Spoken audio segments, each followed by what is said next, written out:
Alright, so we're with Camye. She's been testing the Marin Alpine Trail 29er, and we wanted to talk to her about some strengths, weaknesses, who she thinks should buy the bike, and a couple other questions. So Camye, let's talk about weaknesses first. Okay. Okay, so where do you think the Marin Alpine Trail was weak? I thought the weakest point on this bike was the fork.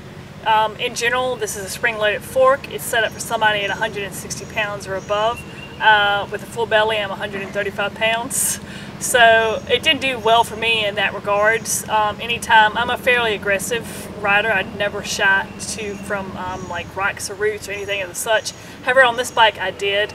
After several rides I felt like I had to, because every time I would go through a rock or a root or anything as such, this fork would deflect me off the rock or a root. The rebound was, you know, I just couldn't fix the rebound for my body weight, and then I would hit a rock or a root and basically I would deflect and or bounce off that rock or root. That's, you know, either shooting me offline to the point where I had to get off, go back and try it again, or really body English had to help me make up for that. So that being said, it was kind of hard for me to judge the bike, you know, in that regards, unfortunately. Then again, you know, as I said before, it's set up for somebody 160 pounds, and I'm, you know, 135 pounds and all there is.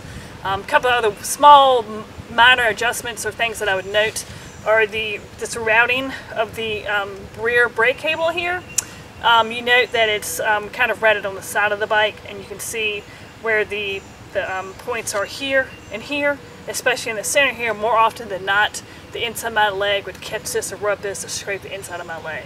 It was quite noticeable, because, you know, you'll move your legs around a bit, and, you know, I think that should be noted. It should be, you know, perhaps routed underneath, so scraping your leg won't be an issue as much. Overall, I think the geometry of the bike could do well. Unfortunately, it was hard for me to judge that in regards to the fork, but I felt like the bike climbed fairly well. The only downside with climbing and descending on this bike were, again, the rocks and roots that I would hit and the deflection of the fork.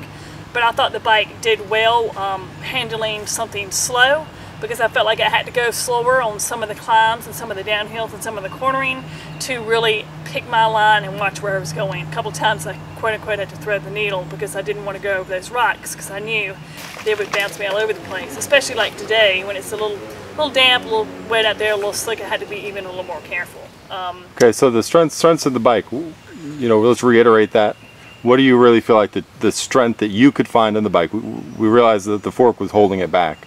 Where do you feel like the bike was strong? I felt like the bike was strong in slow handling skills.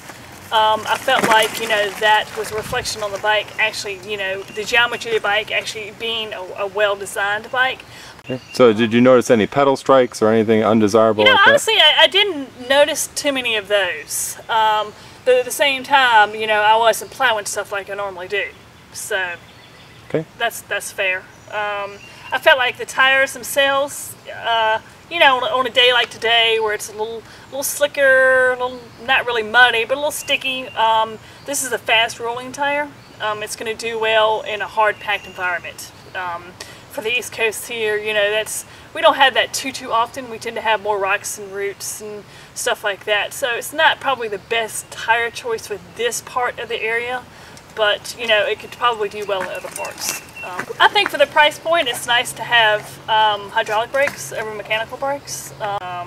You know, having the lockout on the fork is a nice option, you know. You also have rebound and preload, so, you know, that can also be some options for somebody geared for this fork as far as the weight ratios go, you know. In all fairness, it's nice to have those options.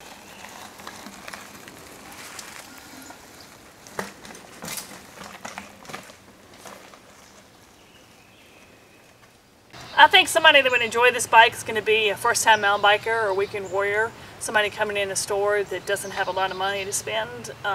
You know, it's on a budget, $1,200 or under. This bike certainly falls in that line.